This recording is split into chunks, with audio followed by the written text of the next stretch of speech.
Buenos días, buenas tardes o buenas noches con todas las personas que están viendo este video. Yo soy Nelson Berrú y hoy estamos en el día 26 de octubre. Vamos a estudiar Marcos capítulo 10, capítulo 11 y capítulo 12. El capítulo 13, 14, 15, 16 creo que lo vamos a dejar para un solo día, para el final de este evento, porque son comentarios más rápidos, ¿no? Y bueno, una vez más, primero que nada, agradecer a todas las personas que apoyan el Ministerio de Profecías Bíblicas. Muchas gracias de todo el corazón. Nunca me cansaré de agradecer, ¿no? Porque sinceramente han habido muchas veces en las que ya no se ha podido hacer nada, ¿no? Vamos a decirlo así. Entonces, siempre, ¿no? Gracias a Dios se ha visto la buena voluntad de alguien y ha salvado el día, vamos a decirlo así, ¿no? O más bien dicho, ha salvado el proyecto. La verdad, mis queridos hermanos. Ustedes saben que la situación mundial no es buena. En ningún lado es buena, en ningún lado es buena. Sinceramente, en ningún país está bueno. Pero gracias a Dios, ¿no? Que ha permitido, ¿no? Que esto siga, ¿no? De una u otra manera han sido, quizás no muchas personas, ¿no? Pero yo creo que Dios, como siempre, no da como pidió el rey David, ¿no? Ni mucho ni poco, siempre da lo suficiente, ¿no? Entonces yo le agradezco primeramente a Dios en ese sentido, ¿no? Y luego también a todas las personas que de buen corazón apoyan profecías bíblicas, ¿no? Y para los que también seguirán apoyando, si es la voluntad de Dios, no, para seguir haciendo más proyectos, ¿no? Entonces, muchas gracias por eso. Y bueno, sin más preámbulos, vamos a hacer una oración para empezar el estudio del día de hoy, ¿ya? Así que acompáñenme, por favor. Padre nuestro que estás en el cielo, santificado sea tu nombre, mi Señor, gracias por un día más de vida. Mi Dios, sé que soy un pobre pecador indigno de tu gracia, mi Dios, pero una vez más estamos aquí ante tu presencia. Primero que nada, por darte las gracias por la vida, por la salud, por todo lo que haces por nosotros, por el pan diario, mi Dios, que nos das día tras día. Te agradecemos por eso, mi Dios, que diferencias sin miedo a otras partes del mundo. Nosotros tenemos un bocado que echarnos a la boca, mi Dios, y eso ya es bastante, mi Dios. Tenemos paz, tenemos tranquilidad, tenemos quizás nuestra familia, nuestros seres queridos cercanos. Quizás ninguna mala noticia nos ha impactado en estos días, mi Dios, ni siquiera en este año o en el año que pasó, mi Dios. Te damos gracias por eso, mi Dios. En este momento vamos una vez más a comenzar el estudio de tu palabra santa y divina, ya para finalizar el libro de Marcos. Por favor, mi Dios, quédate con nosotros, instrúyenos. Sea, mi Dios, la presencia del Espíritu Santo, el maestro instructor de esta clase. No mis palabras ni el entendimiento humano de cada uno de nosotros, sino tu Espíritu Santo iluminando nuestra mente y nuestro corazón. Te lo pedimos todo sin merecerlo, en el nombre de tu amado Cristo Jesús. Amén. Y empezamos en el capítulo 10, ¿no? Prácticamente lo que vamos a ver de ahora en adelante en Marcos, todo lo hemos visto. Hemos de analizar ciertas cositas por ahí diferentes, quizás que nos denota Marcos, pero la verdad el estudio de Marcos es súper ligero. En lo que yo estoy grabando este video, ya estoy en Lucas. Y bueno, Lucas es otro Mateo. Al menos los primeros capítulos, ya lo estaba viendo y me asustó. Me asustó porque hay mucho que leer. Pero me encanta también Lucas porque empieza con uno de mis, vamos a decirlo, profetas favoritos, ¿no? Sí, profetas favoritos. Juan el Bautista, ¿no? Que nada más ni nada menos, por usar una palabra humana, volví y repito, por usar una palabra humana, podríamos decir la reencarnación de Elías, ¿no? En el sentido espiritual estamos hablando, ¿no? No estamos hablando tal vez de que la entidad o la persona de Elías en el cuerpo de Juan, no se trata de eso, ¿no? Simplemente por ser una palabra humana, ¿no? El que vino en el poder y en el espíritu de Elías, ¿no? Eso vamos a ver en Lucas, ¿no? Y va a estar súper bueno, los primeros capítulos muy jugosos, vamos a decirlo así, muy nutritivos, pero muy buenos, muy importantes también, ¿no? Pero eso lo hemos de ver en Lucas, ¿no?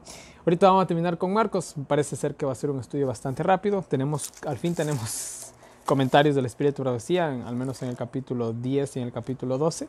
Bueno, eso lo vamos a ver al final, ¿no? Entonces, empecemos. Y bueno, dice que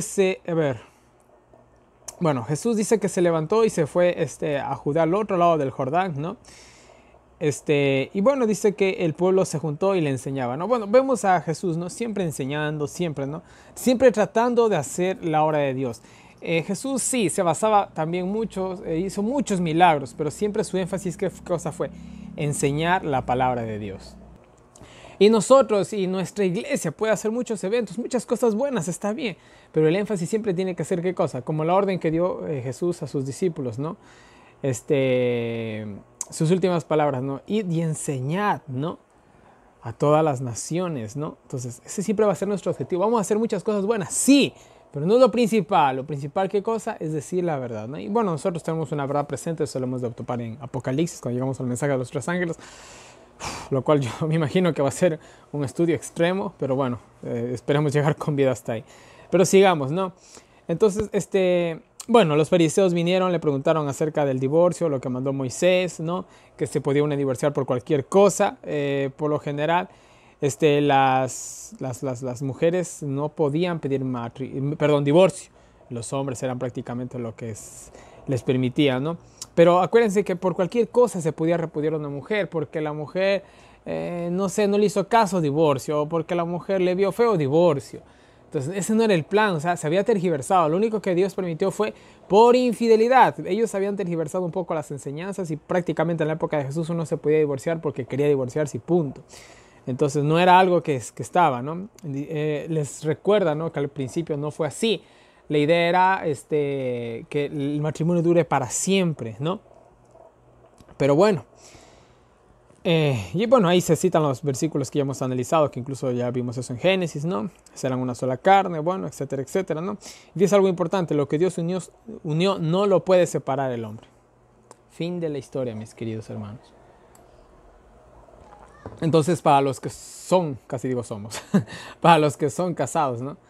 Hay mucho que decir en ese tema, ¿no? Pero deberían de hacer hasta lo imposible, ¿no? Porque su compromiso sea para siempre. Pero yo creo que no es que yo creo realmente, si es que ese compromiso, ¿no? Es un estorbo, ¿no? Podríamos decirlo para la vida espiritual, lo mejor sería, pues bueno, ¿no? Pero hay que analizar muy bien cada caso es particular, no puedo dar un consejo en general.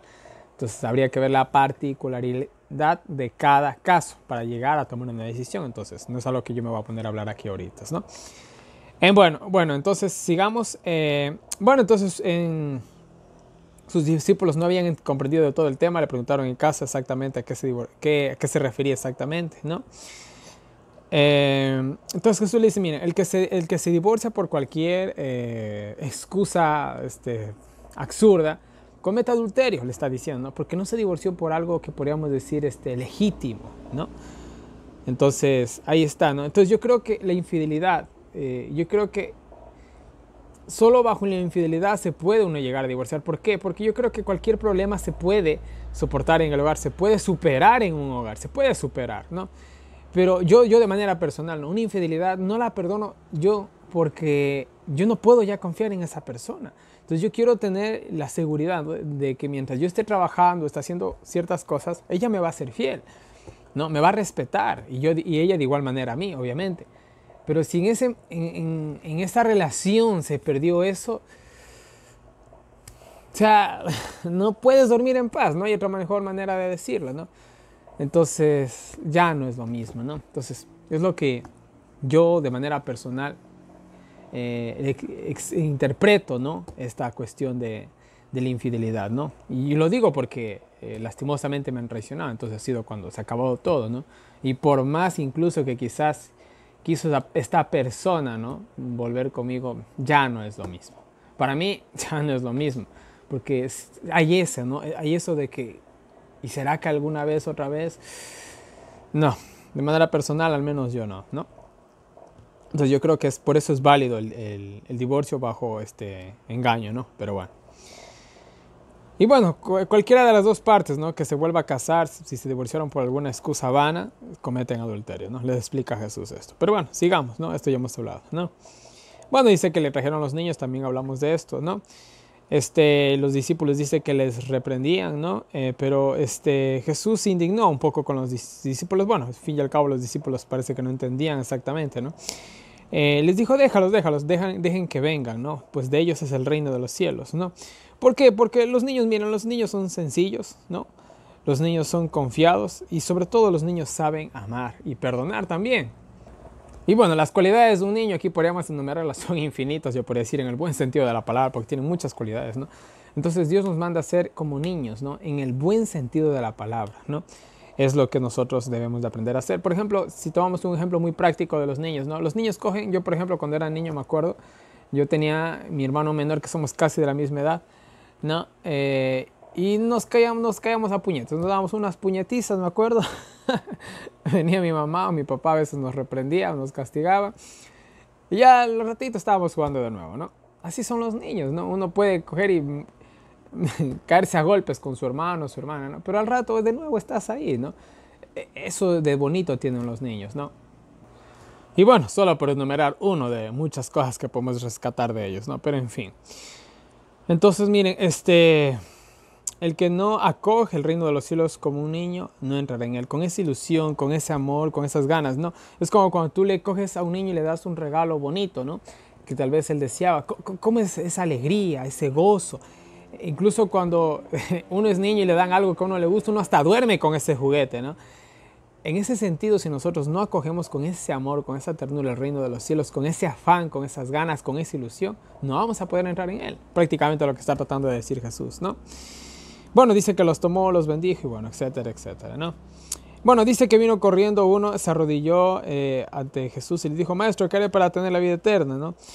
Y bueno, aquí es la historia del joven rico, ¿no? Que le llamó Maestro bueno, le dijo, guarda los mandamientos, los he guardado desde mi niñez, ¿no? Y bueno, aquí hay algo que destaca en el versículo 21 y dice que Jesús mirándole con amor, ¿no? Rescatemos esta palabra de esta historia. Jesús quizás hasta conocía la respuesta que le iba a dar el joven rico, ¿no? Pero dice que le miraba, ¿qué cosa? Con amor. Entonces, él mirándole con amor, ¿no? Rescatemos esto, ¿no? Este sentimiento de Dios por cada alma que vive en este mundo. Le dio la clave para su salvación, ¿no? Despojarse del amor al dinero, ¿no? Porque en sí, vuelvo y repito, las riquezas no son malas. Yo conozco gente que es rica y es muy buena. Y si Dios nos ha dado el talento de saber hacer dinero, por algo es, ¿no? Es para sacarle provecho en el buen sentido de la palabra y ayudar a otros, que es al fin y al cabo, esa es la intención, ¿no?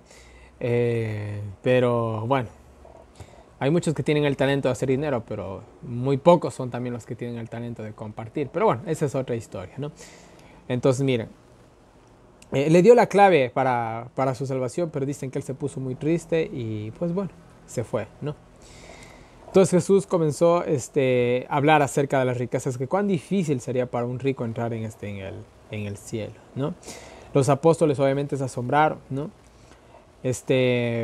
Pero bueno, aquí miren, el versículo 24 aclara algo, dice, ¿no? Hijos, dice Jesús textualmente, cuán difícil le es, o sea, no es imposible, no es que no se puede, pero es muy difícil, ¿no? Para un rico entrar en el reino de los cielos, ¿no? O los que confían, mejor dicho, en las riquezas, entrar en el reino de los cielos. Muy difícil la confianza, podríamos decirlo, fuera de Dios.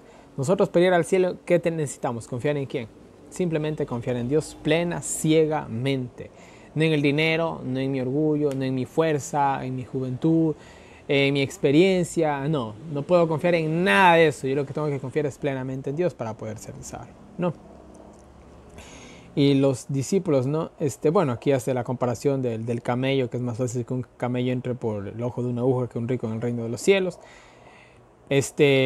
Y los discípulos se asombraban, entonces decían, ¿quién se va a poder salvar? Si es tan difícil la salvación, ¿quién se podrá salvar? Acuérdense que los fariseos y los sacerdotes tenían la creencia de que el que era rico era porque era favorecido con el favor divino, ¿no? Pero eso ya lo analizamos en Mateo, ¿no? Y bueno, Jesús les dice unas palabras que son claves para nosotros hasta el día de hoy en la actualidad, ¿no? Para el hombre parece imposible, pero para Dios todo es posible, ¿no? O sea, lo que para nosotros es imposible, para Dios es posible. Es como si hablamos de los milagros que hacía Jesús de la enfermedad, ¿no? Para ellos era algo, era algo tan sencillo, ¿no? Como para nosotros poner una bendita, ¿no? En una herida. Así de sencillo resulta para Jesús hacer un milagro, para Dios hacer un milagro, mejor dicho, ¿no?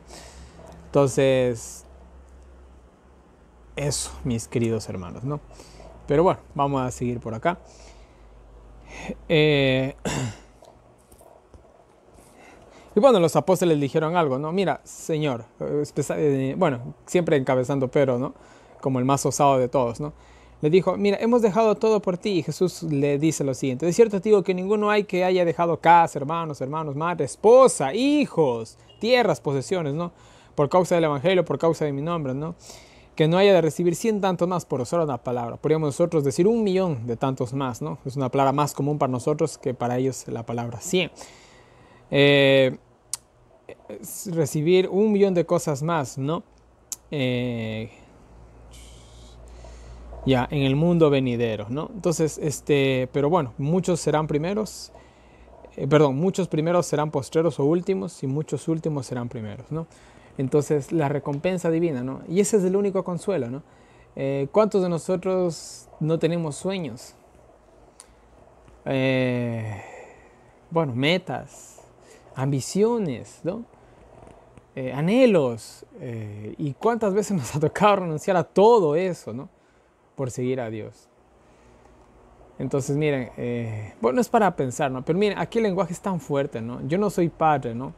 Pero yo sé que el amor más puro y más sincero que hay en este mundo es el amor de un padre. Yo creo que ni entre pareja creo que se llegan a veces, ¿no? A amar tanto como puede amar un padre, una madre, un hijo, ¿no? Sobre todo el amor de una madre que llega, ¿no?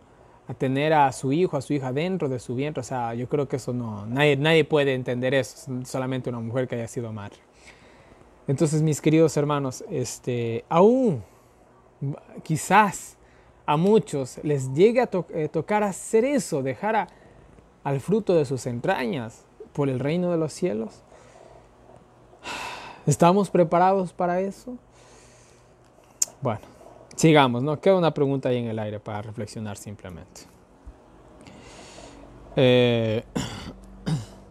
Bueno, dice que Jesús iba delante de ellos subiendo a Jerusalén. Parece ser que Jesús quería estar un poco solo, ¿no? Sus discípulos seguían asombrados, ¿no? Y temerosos, ¿no? Dice que llamó a los 12 y les comenzó a hablar de su muerte, ¿no? La crucifixión, que iba a morir, resucitar, etcétera, etcétera, ¿no? Bueno. Y bueno, dice que Jacob y Juan, aquí también se relata cuando ellos quisieron pedir ser los primeros. Eso también ya lo vimos en el libro de Mateo, ¿no? Vemos también la indignación de los otros 10, etcétera, etcétera, ¿no? Habla también aquí, Jesús les explica, ¿no? Las cuestiones de su reino, que su reino es muy diferente a los reinos terrenales. Pues aquí los reyes o los de más alto cargo oprimen, pero en el reino de los cielos, o en la iglesia, mejor dicho, no debe de ser así. El que tiene un alto cargo está dispuesto para servir, pero yo creo que eso hasta el día de hoy se ha corrompido. En todas las denominaciones, lastimosamente, ¿no? Los que están arriba mejor abusan y se aprovechan de los feligreses, pero bueno, esa es otra historia, ¿no? Entonces, el más grande entre ustedes será será vuestro servidor, ¿no? Les dice Jesús en pocas palabras, ¿no? Jesús mismo dice, yo no vine a servir, sino qué cosa... Perdón, yo no vine a ser servido, sino a servir, Jesús les dice, ¿no? Y bueno, dice que se fueron a Jericó, ¿no? Y dice que saliendo de Jericó, bueno, aquí nos cuenta la historia del ciego Bartimeo. Mateo dice que eran dos, pero aquí, por ejemplo, la historia de Marcos solamente rescata uno. ¿Por qué? Pues bueno, parece que la acción de uno fue más valerosa que la del otro. Podríamos decir así, ¿no? O quizás fue el que estaba más animado.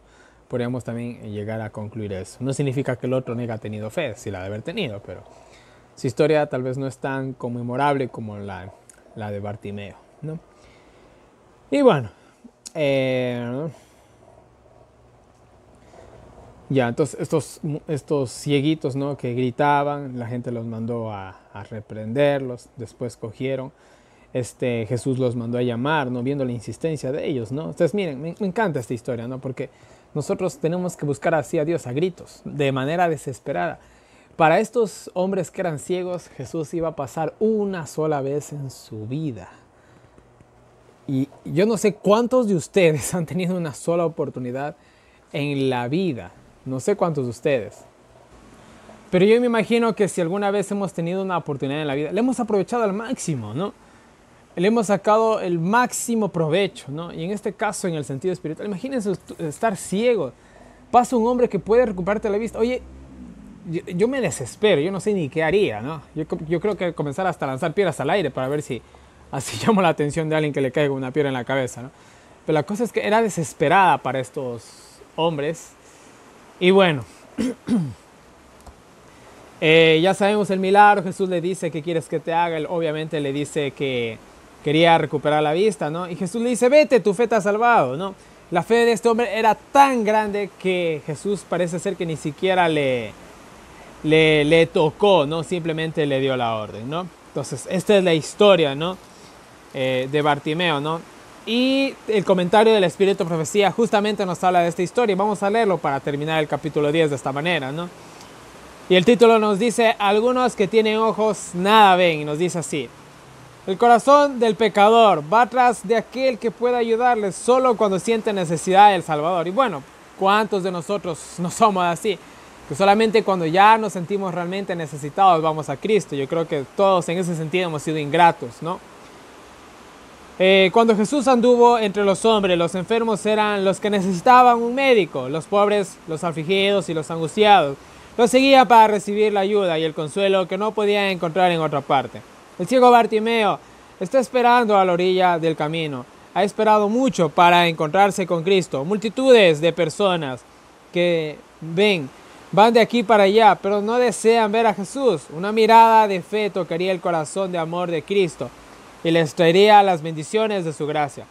Pero no conocen la enfermedad y pobreza de su alma. No sienten necesidad de Cristo. ¡Wow! Es increíble esta filosofía, vamos a decirlo así, ¿no? ¿Cuántos caminamos, ¿no? Por la vida, entre comillas, teniéndolo todo? Cuando estamos, podríamos decir, ¿no? Por tomarlos por ejemplo, ¿no? Peor que este ciego, ¿no? Somos más ciegos que este mismo ciego, ¿no?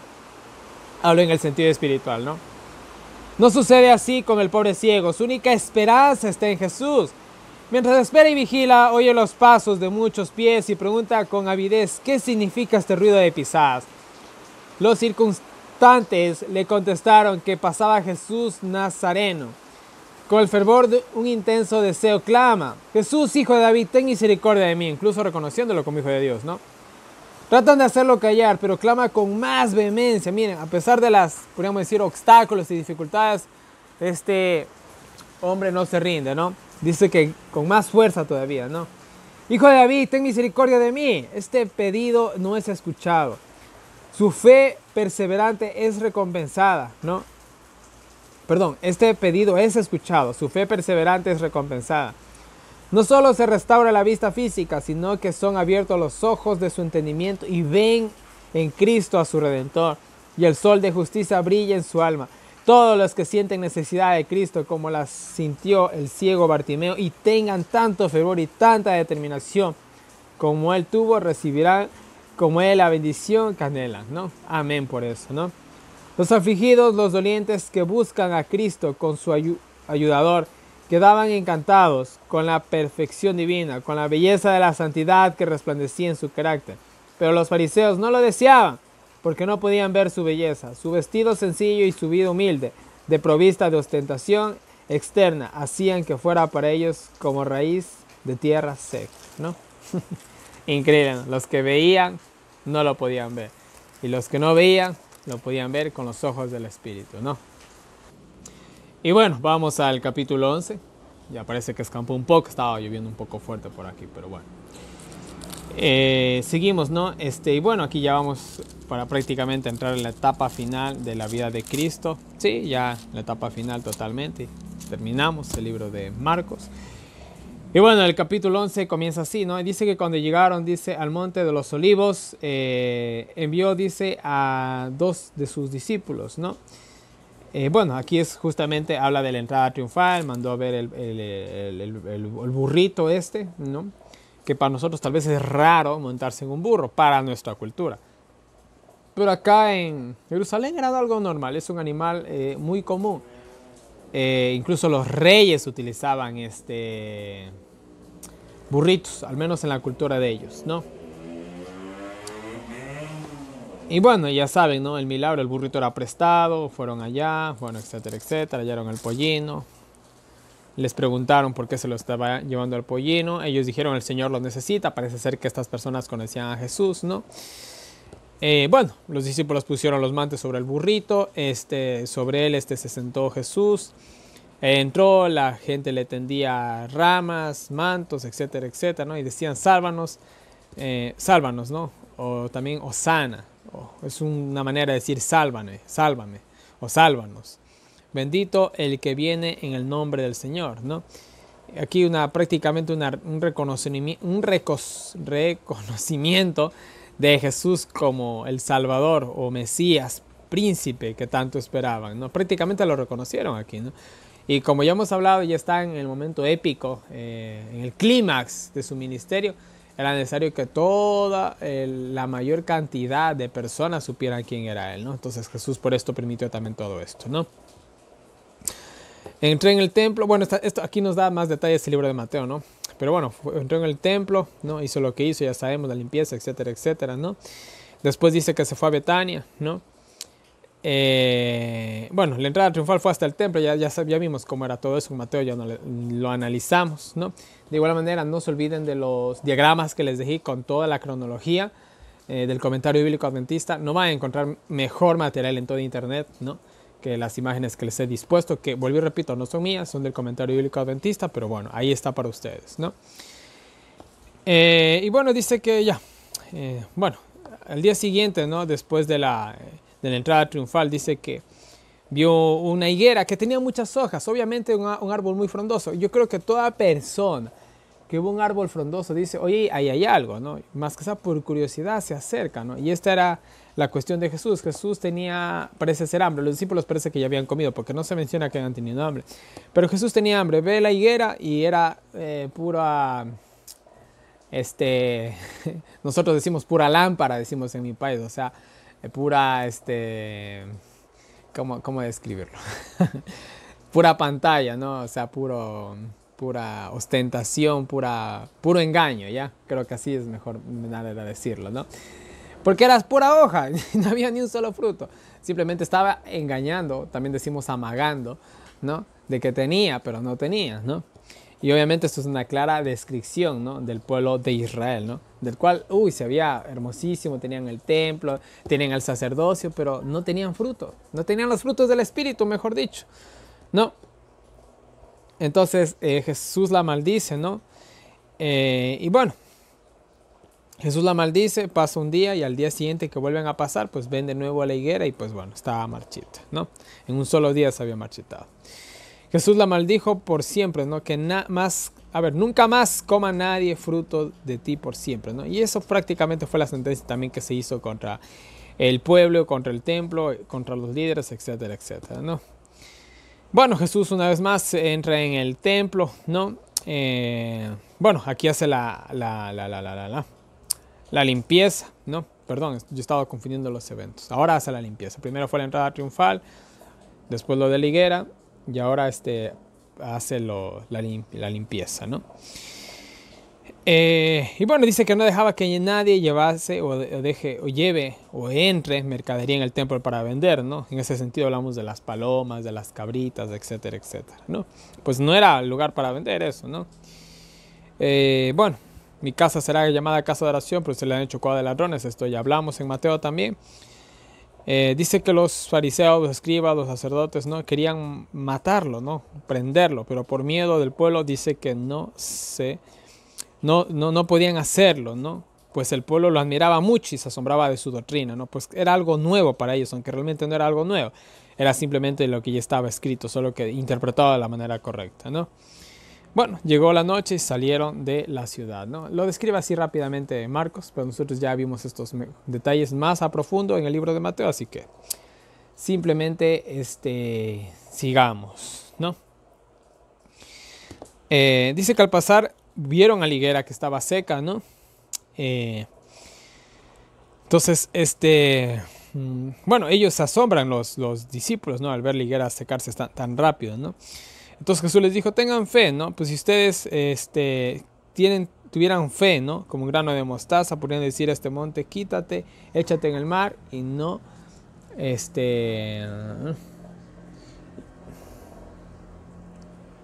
ya, y si ustedes no dudaran de esto, sería hecho fácilmente, ¿no? Entonces, primero que nada, Dios no está diciendo que podemos coger una montaña, un monte, un cerro, una loma, llámenlo como quieran, ¿no? Y decir que se mueva de ese lugar. No se está refiriendo a esto. Si es posible esto, no lo sé, sinceramente.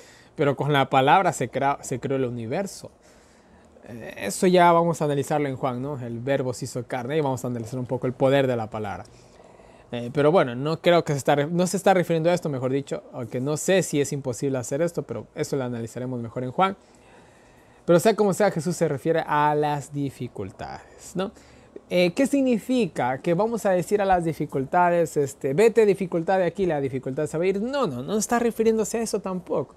Si fuera así, ninguno de los apóstoles hubiera pasado momentos difíciles.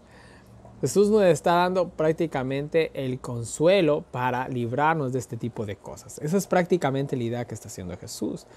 Pues yo tengo fe de que voy a llegar al final y punto. Sí, pero va a haber problemas. Sí, va a haber de todo, pero yo voy a llegar al final, ¿no? Eso es lo que yo quiero que ustedes entiendan. Es como, miren, aquí vamos con el año bíblico. ¿Ha habido dificultades? Dificultades. Yo he tenido dificultades, no tienen ni idea. Y yo creo que incluso los que ahorita están siguiendo el año bíblico quizás han tenido peores, ¿no? Pero vamos llegando, ¿no? Vamos llegando al final. Parece imposible. A mí hasta ahorita me parece imposible simplemente haber entrado a los evangelios. Para mí es imposible. Es algo que yo digo, wow, realmente lo logramos, ¿no? Dios permitió que se pueda hacer esto. Es increíble para mí, ¿no? Entonces, miren, y bueno, cuántas bendiciones más que han habido, así como dificultades han habido bendiciones, ¿no? Pero hay que tener la fe de que se va a llegar al final. Y punto. Y Dios me dijo, Nelson, hazlo. Lo hice. Nunca me dijo que no lo iba a lograr, nunca. Entonces yo sé que con la ayuda de Dios se va a poder hacer. Tengo que tener esa fe, ¿no? Y de esa manera yo muevo montañas, ¿no? Muevo las montañas que están en mi camino, las dificultades, 3000 dificultades se van a poner delante de tu camino. Tú las vas a mover con fe. No va a ser fácil, va a ser difícil. Algunas te van incluso a derribar, pero no a derrotar, ¿no? Entonces esto es lo que se refiere Cristo, ¿no?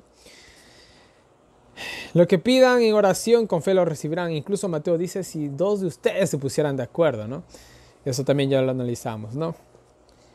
Y cuando estuviesen orando, pidan, así como nosotros pedimos perdón al Padre, también perdonemos a los que nos ofenden. Señores, miren, manos que dan, reciben, ¿no? Entonces, de esto también ya hemos hablado bastante, ¿no? Es que a veces nosotros queremos dinero, vamos a decirlo así, que todo el mundo necesita dinero, necesitamos trabajo, necesitamos comer, necesitamos vestirnos, necesitamos incluso mantener nuestro hogar, etcétera, etcétera, incluso para los que son casados y tienen hijos, que es más difícil todavía, ¿no? Pero nosotros tenemos ¿qué cosa? Que dar también para poder recibir, ¿no? Y eso ya lo vamos a aclarar un poquito más con la historia de la viuda, ¿no? Pero bueno, sigamos, ¿no? Volvieron, dice, a Jerusalén, ¿no? Y dice que al andar por el templo vinieron los fariseos, los escribas y los ancianos, ¿no? Y le dijeron, ¿con qué autoridad haces esto, no? Y ya vimos la respuesta, ¿no? Jesús le dice, bueno, ustedes me responden esta pregunta, yo les respondo la pregunta que ustedes me hacen, ¿no? Y ahí fue cuando les dijo, ¿con qué autoridad enseñaba Juan? Y bueno, los encrucijó de una manera épica simplemente, ¿no? Entonces, al fin y al cabo, los pobres se fueron, ¿no? Se fueron tristes y derrotados, ¿no? Bueno, ahí se sacaron la vuelta, ¿no? Y bueno, esa es la historia, ¿no? Vamos al capítulo 12, ya para terminar, parece, el día de hoy, ¿sí? Me están dando ganas de hacer el capítulo 3. Déjenme ver si hago el 3. Pero bueno, vamos por el 12, ¿no? Y dice que comenzó a hablarles en parábolas, y bueno, habla aquí del hombre que plantó la viña, la cerca, los siervos que mataron a sus siervos, los que les rentó la viña, después al hijo. Obviamente ya vimos esto también, una alusión a la nación de Israel, ya vimos esto. Porque mencionarlo, la piedra rechazada, esta historia que sí creo que les conté, ya ni me acuerdo. Pero bueno, es justamente en el mundo antiguo, sí creo que les conté, no importa, les repito, para darles ciertos más detalles tal vez que no omití en ese momento. En el mundo antiguo, y no sé si hasta el día de hoy se practicará esto, no lo sé, pero en el mundo antiguo se buscaba un lugar bien sólido para hacer una casa, y sobre todo una construcción como el templo, que era monumental, por no usar otra palabra, era monumental, necesitaban una base muy sólida. Entonces, para los muros, que eran súper pesados, de cada parte, norte, sureste, oeste, se necesitaban grandes rocas, ¿no? Estas rocas se las ponían a prueba, ¿no? Se les hacía la prueba del clima, a ver si aguantaba los diferentes cambios de temperatura, a ver si no se partía con el frío, con la calor, ¿no? Se hacía este tipo de pruebas, ¿no? también se le ponía bajo mucha presión para ver si no se rompía, ¿no? Y hubo una roca que no encajaba, ¿no?, en la estructura del templo. Entonces se la dejó por ahí, se la dejó tirada por el camino, ¿no? Y ahí quedó olvidada la roca esta, ¿no? Y dice que, bueno, que justamente, no me acuerdo si era, creo que era para la parte occidental del templo. Dice que se necesitaba una roca y no había una roca que encaje, ¿no?, justamente en la simetría, ¿no?, del terreno. Porque la construcción del templo de Herodes es épica, la verdad. Herodes se pasó, se lució, vamos a decirlo así. Una de las mejores construcciones del mundo antiguo. Herodes es un gran constructor. Incluso se le conoce como el constructor a él a veces. Pero bueno, esa es otra historia. Y no encontraban una roca y dicen que por ahí alguien se acordó, ¿no?, de esa roca que le habían tirado. Entonces, pues dicen, cierto, la roca, ¿no? Fueron a medirla, encajaba. Esta es la roca que necesitamos. Pero ahora faltaban las pruebas. Como había pasado mucho tiempo ahí a la intemperie, se dieron cuenta que aguantaba toda clase de clima, ¿no? Y la única prueba que hacía falta era la de presión, la cual también lo sometieron bajo mucho peso, no se rompió y dijeron, esta es la roca. Entonces, la roca que fue rechazada, ¿no?, que al principio no valió nada, fue la última pieza del rompecabezas para poder reconstruir el templo, ¿no? Es una historia real. Entonces, todo el mundo conocía esto, ¿no? Entonces, miren, de igual manera aquí con Jesús, ¿no? Jesús era el rechazo para los judíos, pero es la piedra angular del cristianismo, ¿no? No hay mejor manera de decirlo, ¿no? Eso es lo que está refiriendo aquí Jesús, ¿no? Dios ha hecho esto y esto, ¿no? Y es algo increíble ante nuestros ojos, ¿no? Y de igual manera el hecho de que un carpintero haya sido el Hijo de Dios era como esta roca, ¿no? Por allá esa roca. Más o menos así, ¿no? Bueno, ustedes entienden, ¿no? Entonces, eso, mis queridos hermanos, sigamos. Bueno, dice que procuraban prenderlo, ya saben, ¿no? Pero el pueblo les daba temor, ¿no? O sea, la cuestión es esta: cuando tú no puedes derrotar a tu enemigo intelectualmente, buscas la fuerza o buscas los medios extraoficiales, ¿no? Porque, por ejemplo, ¿no?, yo, por ejemplo, recurro a muchos debates a veces, ¿no? Está bien, ¿no? Entonces hay gente que cosa y papá, ya, y yo siempre lo he escrito, está. Yo no podría hasta vivirlo, pero la verdad es la verdad, mis queridos hermanos, ¿no? Entonces, cuando ya se enojan, comienzan con los insultos, comienzan buscando otras cosas, que sí, que tú eres así, que eres asado, y tú has de ser de los que no hacen esto, de los que no dan aquello, no dan lo otro, ¿no? Entonces comienzan a por así decirlo, a tratar de ver, ¿no?, algo malo en la vida privada ya de uno. Eso me ha pasado siempre. Si uno reclama algo en público, sí, pero mira que nadie es perfecto, o tú estás bien ante los ojos de Dios. Yo no estoy bien ante los ojos de Dios, pero el hecho de que no esté bien ante los ojos de Dios no significa que no pueda hacer una denuncia. Si fuera así, entonces, a ver, ¿cómo sería justicia si nadie es justo? Pero bueno, esto es algo con lo que tienen que vivir siempre las personas, ¿no?, que tratan de seguir a Cristo. Incluso el Espíritu de Profecía habla de esto, ¿no? Dice que cuando uno comienza a decir la verdad y comienza a decir las cosas que están mal, la vida de esa persona, ¿no?, dice que se someten, ¿no?, a la crítica, al juzgamiento, bueno, etcétera, etcétera, ¿no? Pero bueno, son cosas que pasan y Jesús pues no era la excepción, ¿no? Sigamos. Y bueno, dice que vinieron los fariseos, los herodianos, ¿no? Está bien pagar impuestos y bueno, ya saben, dar al César lo que es del César, a Dios lo que es de Dios, ¿no? A una respuesta que los mató a los pobres. No se esperaban algo así, sinceramente, ¿no? Ya. Y bueno, dice que vinieron los saduceos, ¿no? Y bueno, les cuenta la historia de esta mujer que había tenido 7 esposos, ¿no? Les dice que en la resurrección, porque ellos no creen en la resurrección, ¿no? Entonces, esta era una de las cosas incoherentes que a ellos se les hacía para la resurrección, para descartar la resurrección, ¿no? Es como, por ejemplo, hay gente que descarta la idea de un Dios, entonces inventan cosas incoherentes como el Big Bang. No tiene sentido esa teoría, de hecho, es bien absurda. De hecho, aún es una teoría, no está comprobado, ¿no? O la evolución, que aún es una teoría, no está comprobado, ¿no? Y ya, pues bueno, hay tantos ejemplos, ¿no?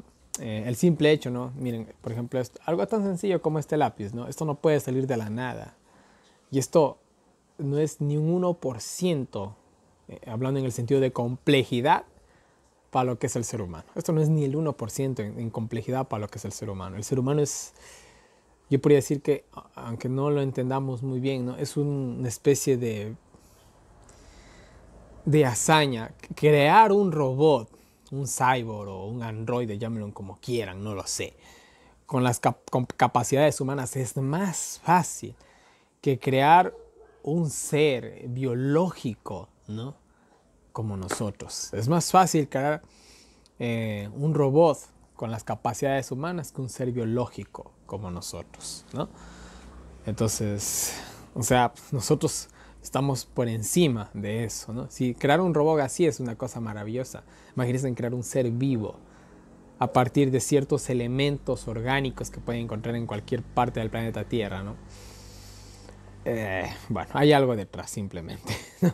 Y hasta el día de hoy, no sé si ustedes alguna vez se han sentido extraños por el simple hecho de ser seres vivos, ¿no? Pero bueno, sigamos, ¿no? Entonces, estos hombres, ¿no? Que creían que era absurdo, ¿no? La resurrección, le ponen este ejemplo, ¿verdad o mentira? Si era la historia, no lo sabemos. Posiblemente podía ser, entraba en lo posible de lo real, pero bueno. Jesús, ustedes no conocen la Biblia, no conocen bueno, para ellos el Pentateuco, porque esos eran los únicos libros en los que creían, los de Moisés nada más, ¿no? Cuando nosotros resucitemos, ¿no? Y estamos en el cielo y que vamos a ser como los ángeles. ¿Cómo son los ángeles? Vuelvo a decir esto, no entendemos, nosotros somos seres que estamos limitados a un sexo, ¿no? Y a este plano, a esto, ¿no? Esta vida, no conocemos algo fuera de esto. Nosotros estamos atrapados en la tercera dimensión. Si en un caso hipotético pudiéramos salir de la tercera dimensión a la quinta dimensión, ni siquiera podríamos captar el alcance de ella, porque estamos atrapados en 3 dimensiones. Eso es todo, ¿no? Llegar a la quinta dimensión sería algo absurdo, no tendría sentido, seríamos lo mismo, ¿no? Entonces, llegar a entender cómo son los ángeles se escapa a nuestra imaginación. Quizás muchos tratarán, ¿no? De imaginar un ser entre hombre y mujer. Yo creo que nada de eso se acerca a cómo son los ángeles en realidad. Yo creo que pertenecen, podríamos decirlo, ¿no? A otra rama que no entendemos ni entenderemos, y no vale la pena tampoco ponernos a hacer conjeturas respecto a eso, ¿no? Así que simplemente sigamos, porque hasta el día de hoy ni siquiera entendemos cómo son las alas de los ángeles. No hay un pasaje bíblico que describa ya vamos terminando casi la Biblia.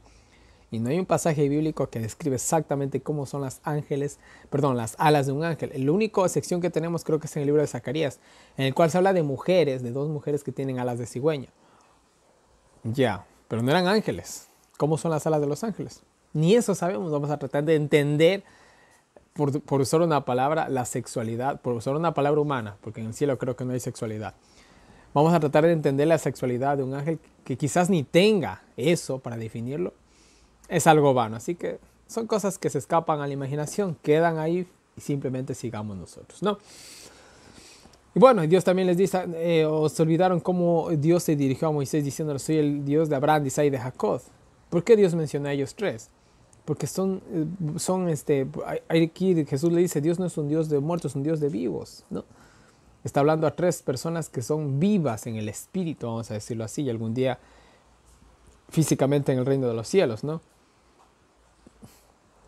Y bueno, ahí también se deshació de los saduceos, vamos a decirlo así, ¿no? Y bueno, dice que llegó un escriba. Este escriba era sincero, ¿no? Y como ya vimos en Mateo, ¿no? Y le preguntó por el gran mandamiento. Ya sabemos, amarás a Dios sobre todas las cosas. El segundo es igual al mismo, ¿no? De estos 2 mandamientos depende toda la ley, ¿no?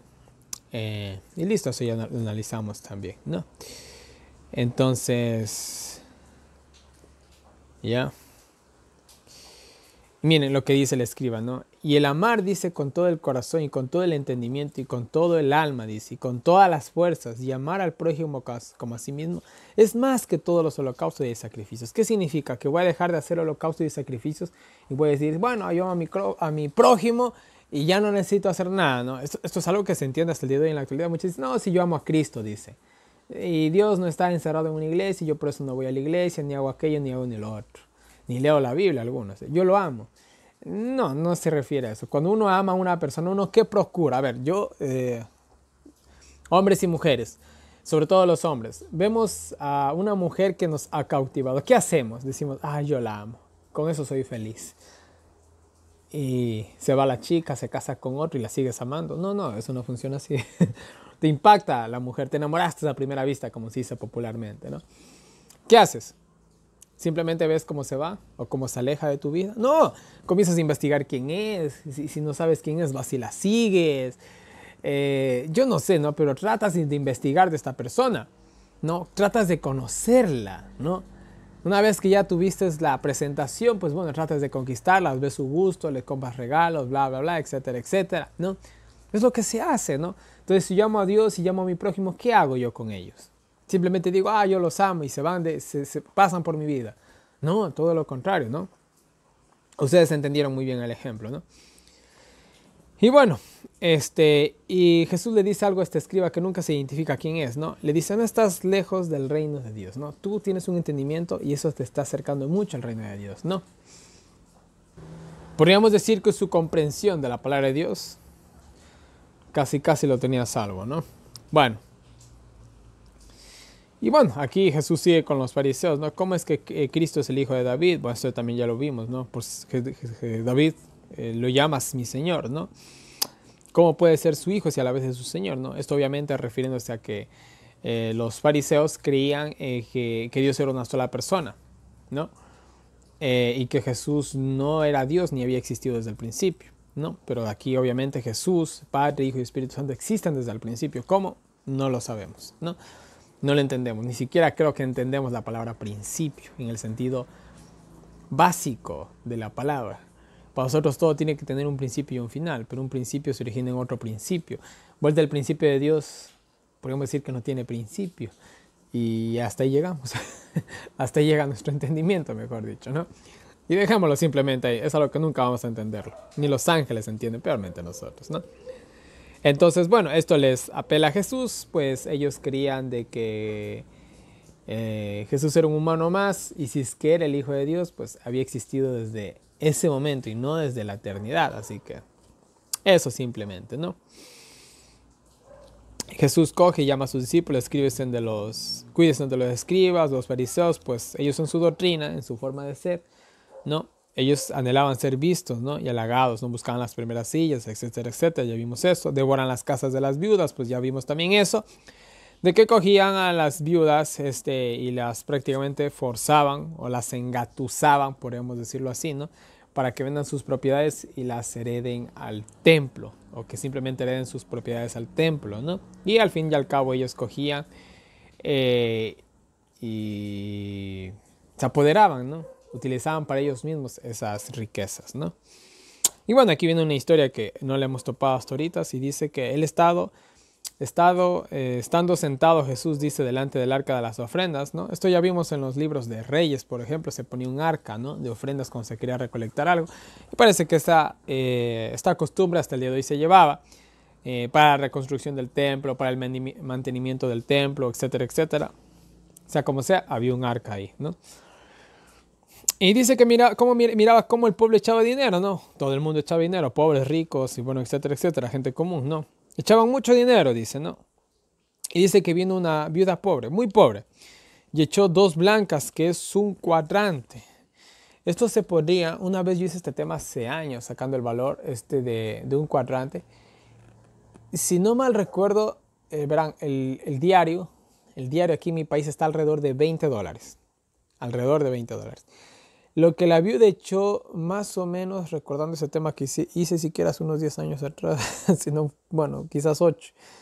Creo que equivale más o menos entre $1 y $2. Vamos a decir que eran $2, ¿ya? Lo que echó la viuda, si es que no era menos, pero vamos a decir que eran $2, lo cual es, podríamos decir, nada, casi, ¿no? Porque con $2, yo he dicho que el almuerzo en mi país vale $2.50. Bueno, me acabo de enterar el día de ayer, que estuve por la capital de mi país, que vale $3 ahora. Pero bueno, vale $3 el almuerzo ahora.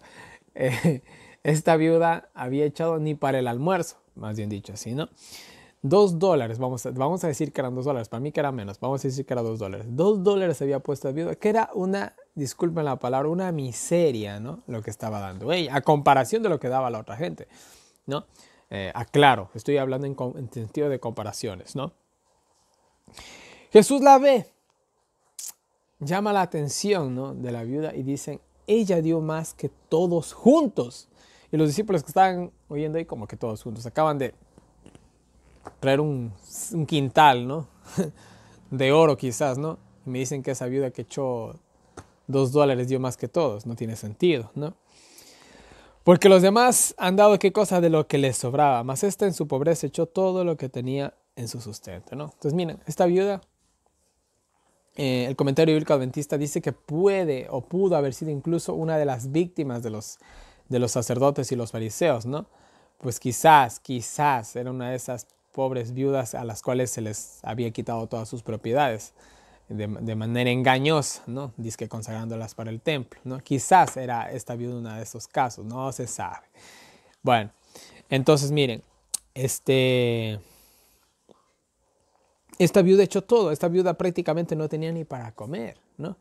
Ahora, ¿quién de nosotros deja tal vez el único dólar o los únicos $2 que tiene para darlo como ofrenda y hasta quedarse sin comer? Y peor en esta miseria de esta mujer que era muy pobre, ¿no?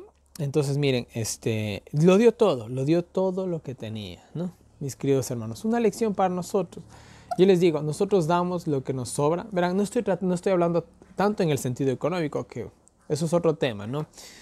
Pero en el sentido espiritual, ¿cuánto tiempo le dedicas a esto? ¿Y cuánto tiempo le dedicas a Dios? ¿Damos lo que nos sobra del tiempo? Energías. Les recuerdo, vean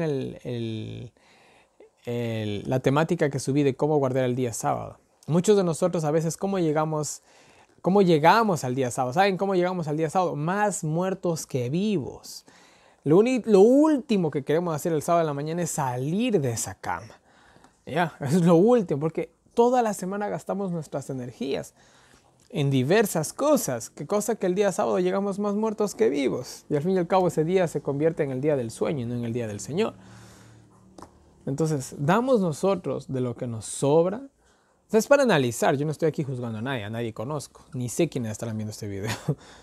Entonces, es para analizar, ¿no? No demos a Dios lo que nos sobra. Démosle todo lo que tenemos. En el buen sentido de la palabra, ¿no?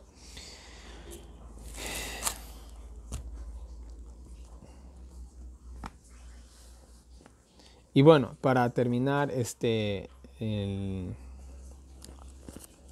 estudio del día de hoy, vamos a leer las citas del Espíritu Profecía, la cual dice el servicio de cada facultad. Y en este sentido habla del primer mandamiento, ¿no? Amarás a Dios sobre todas las cosas. Y nos dice así, las facultades físicas deben ponerse al servicio del amor de Dios. El Señor pide la fuerza física y podéis revelar vuestro amor por él mediante el uso correcto de vuestras facultades físicas, haciendo precisamente la obra que necesita ser hecha. Dios no hace acepción de personas. Hay ciencia en la más humilde clase de trabajo, y si todos los consideran así, verían nobleza en el trabajo. Miren, voy a repetir esto. Hay ciencia en la más humilde clase de trabajo. Y si todos lo consideran así, verán nobleza en el trabajo. O sea, no importa el trabajo que tú tengas, ahí hay nobleza, ¿no? Y hay algo bueno que pueda hacer de eso. El corazón y el alma deben ponerse en la obra de cualquier clase que sea. Entonces hay alegría y eficiencia. En las ocupaciones mecánicas y agrícolas, los hombres pueden demostrar a Dios que aprecia sus dádivas de las facultades físicas y de las mentales.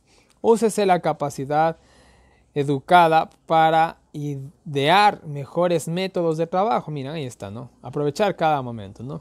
Y para algo bueno. Esto es precisamente lo que quiere el Señor. Es honrosa cualquier clase de trabajo que es necesario hacer. O sea, no importa el trabajo que tú tengas, es honroso, trabajo es trabajo. Conviértase la ley de Dios en la norma de acción, ennoblecerá y santificará toda labor. La fidelidad a la ejecución de cada deber ennoblece el trabajo y revela un carácter que Dios puede aprobar. Qué increíble, ¿no? Amarás al Señor tu Dios con todo tu corazón y con toda tu alma y con toda tu mente y con todas tus fuerzas. Dios desea el amor de que se exprese en un servicio las facultades físicas. Miren, no importa el trabajo que tú tengas, trata de con ese trabajo servir a Dios. Y nunca olvidaré una vez una persona me dijo que yo estaba en mi trabajo, ¿no? Y yo le estaba haciendo un arreglo. Y me dice, y no me acuerdo cómo fue que se dio la plática, y me dijo, usted tiene que trabajar para Dios. Y yo me quedé y no le entendí. Le dije, ¿cómo tengo que trabajar para Dios? Claro, usted tiene que trabajar para Dios. Dice, usted hace un buen trabajo, me dice, pero usted cuando hace ese buen trabajo tiene que pensar en Dios, ¿no? Pues usted dice, da testimonio de Él, dice, y usted trabaja para Él, dice, porque es un servicio que está haciendo, dice, a las personas, y de esa manera también es un servicio que está haciendo a Dios. Y me dejó pensando, ¿no? Yo que soy cristiano y esa persona creo que no era ni cristiana del todo, ¿no? Me dijo esa enseñanza, ¿no? Entonces nosotros trabajemos para Dios. Yo con mi trabajo honro a Dios, hago quedar bien a Dios, sobre todo como cristiano que supuestamente soy. Me hago quedar bien como cristiano. O sea, es para analizar, ¿no? No debemos hacernos pequeños en cualquier clase de servicio para Dios. O sea, no importa en la rama que tú tengas, eres grande, ¿no? Cualquier cosa que Él nos haya presentado debe usarse inteligentemente para Él. El que ejercita sus facultades seguramente las vigorará, pero debe procurar hacerlo más que pueda. Se necesita inteligencia y una habilidad educada para idear los mejores métodos de agricultura, en construcciones y en cualquier otro ramo, para que el obrero no trabaje en vano. Miren, no importa el trabajo que ustedes tengan, hermanos, ustedes tienen que ser los mejores, ¿no? Y miren, modestia aparte, modestia aparte. Yo, por ejemplo, aquí donde yo vivo, yo soy el mejor, ¿no? En mi rama de trabajo. Soy el mejor al punto que la gente, los días que no trabajo, me esperan al día siguiente, me llaman, que maestro, ¿dónde está? Que ni siquiera.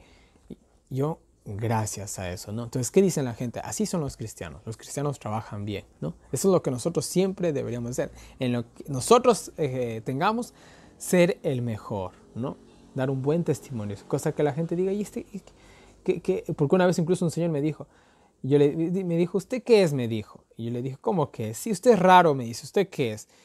Y yo le dije, yo soy cristiano. Ah, dice, eso explica muchas cosas, me dijo así. Entonces, miren, vea, son cosas que ya dan un testimonio, que dicen, entonces los cristianos son ¿qué cosas? Son así. Sigamos, dice, el deber de cada obrero es dar no solo su vigor, sino su mente e intelecto en todo lo que emprende. Podéis elegir ser rutinarios en una conducta equivocada por no estar dispuestos a ocuparos de vosotros mismos para reformaros, o podéis cultivar vuestras facultades para que se rinda el mejor servicio posible. Y entonces seréis solicitados en cualquier parte y en todas partes. Miren lo que yo les digo, ¿no? Yo no he leído las citas, ¿no? Miren, eso es todo. No, llámalo al tal y cual, ese man es buenísimo. Tráiganlo. Miren, entonces, miren, el obrero es digno de su salario, pero si el obrero es un sinvergüenza, es un vago, es un estafador, ¿qué salario me estás hablando, no? Entonces, miren, ser los mejores. Y lo dice la Biblia, no lo digo yo. Bueno, el espíritu de profecía, no lo digo yo. Todo lo que te viniere, dice la mano, para hacer, hazlo según tus fuerzas. No perezosos, fervientes en espíritu, sirviendo al Señor. Amén. Mira, a mí me encanta. Yo no sé ustedes, pero a mí me encanta trabajar en lo que sea. Yo de vago no sirvo. Yo me muero de vago, sinceramente, ¿no? Entonces nosotros en lo que hagamos, mis queridos hermanos, trabajadores, de esta manera estamos amando a Dios, sirviendo a Dios, aún en nuestro trabajo, ¿no? Destaquemos como los mejores para honrar a Dios, no para, es que soy el mejor. No, que la gente diga, ¿y cómo así es tan bueno? ¿Por qué es así este hombre, este señor, este tipo, esta señora, esta señorita? No es que él es cristiano. Ya entendí, va a decir la gente, ¿no? Y bueno, mis queridos hermanos, este ha sido el estudio del día de hoy. No hay nada más que decir, ¿no? Y una vez más, en pantalla tienen toda mi información de contacto para todas las personas que me quieran agregar al WhatsApp, para recibir los enlaces del año bíblico, los audios del año bíblico, preguntas, sugerencias, correcciones, cualquier cosita, háganmelo llegar por ahí. Ahí tienen diferentes maneras en las que me pueden apoyar para seguir haciendo el año bíblico. Por el momento, PayPal lo tengo deshabilitado por ciertos problemas que tengo en la cuenta. Ya lo he de arreglar a su debido, cuando me acuerde, la verdad. Solo cuando grabo me acuerdo. Pero bueno, ya lo he de arreglar. Y nada más, no se olviden de los diagramas. Por favor, váyanse a diagramas. Ahí tienen todos los diagramas del año bíblico y los de los evangelios, que yo creo que en ningún libro di tantos diagramas como los de los evangelios, ¿no? Tienen ahí para volverse locos de la emoción y del conocimiento, ¿no? En el buen sentido de la palabra. Y nada más, mis queridos hermanos, no les canso más. Que Dios nos bendiga a cada uno de nosotros, nos ayude a seguir adelante y nos vemos el día de mañana con un nuevo video.